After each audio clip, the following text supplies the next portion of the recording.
விருதுநகர் மாவட்டம் ராஜபாளையத்தில் இரடைய முதலீட்டில் இரட்டிப்பு லாபம் பார்க்கலாம் என ஆசை வார்த்தை கூறி பல கோடி ரூபாய் மோசடியில் ஈடுபட்ட அதிமுகவை சேர்ந்த இருவர் உட்பட 3 பேர் கைது செய்யப்பட்டனர். கூடுதல் விவரங்களை செய்தியாளர் மணிவண்ணன் வழங்கிட கேட்கலாம். மணிவண்ணன், வணக்கம். விவரங்களை சொல்லலாம்.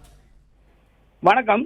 விருதுநகர் மாவட்டம் ராஜபாளையம் சேத்தூர் பகுதியைச் சேர்ந்த அதிமுக நிர்வாகியும் அதிமுக முன்னாள் அமைச்சர் KT ராஜேந்திர பாலாஜியின் ஆதரவாளருமான பட்டுராஜன் மற்றும் அதிமுக உறுப்பினர் கந்தநிலா மற்றும் ராணி நாச்சியார் மற்றும் சிலர் தனியார் அறக்கட்டளை ஆரம்பித்து ஈடிய முதலீட்டில் இரட்டிப்பு லாபம் ஆசை வார்த்தை கூறி போலியாக RBI அனுமதி பெற்றுள்ளதாக தமிழகத்தின் பல்வேறு பகுதியிலிருந்து பல கோடி ரூபாய் மோசடி ஈடுபட்டதாக பணத்தை இழந்த வெம்பக்கோட்டையைச் சேர்ந்த பழனியப்பன் மாவட்ட CPCID போலீசில் புகார் அளித்தார்.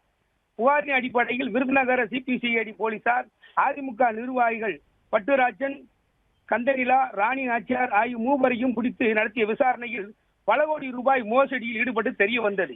அதனைத் தொடர்ந்து மூவர் மீதும் மாவட்ட CPCID போலீசார் வழக்கு பதிவு செய்து தற்போது மேலும் அவருடைய தொடர்புள்ளதாக சிலரை தீவிரமாக தேடி வருகின்றனர். மேலும் இடிஎம் மோசடியில் கைது செய்யப்பட்டுள்ள பட்டுராஜன் சேத்தூர் முன்னாள் கூட்டுறவு சங்க தலைவராகவும் சேத்தூர் பேரூராட்சி 8வது வார்டு கழக செயலாளராகவும் செட்டியார்பட்டி பேரூராட்சி பூத் கமிட்டி பொறுப்பாளராகவும் உள்ளிட்ட பல்வேறு பதவிகளை வைத்து வந்து குறிப்பிடத்தக்கது.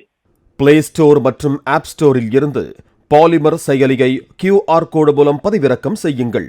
செய்திகளை உடனுக்குடன் பெறுங்கள்.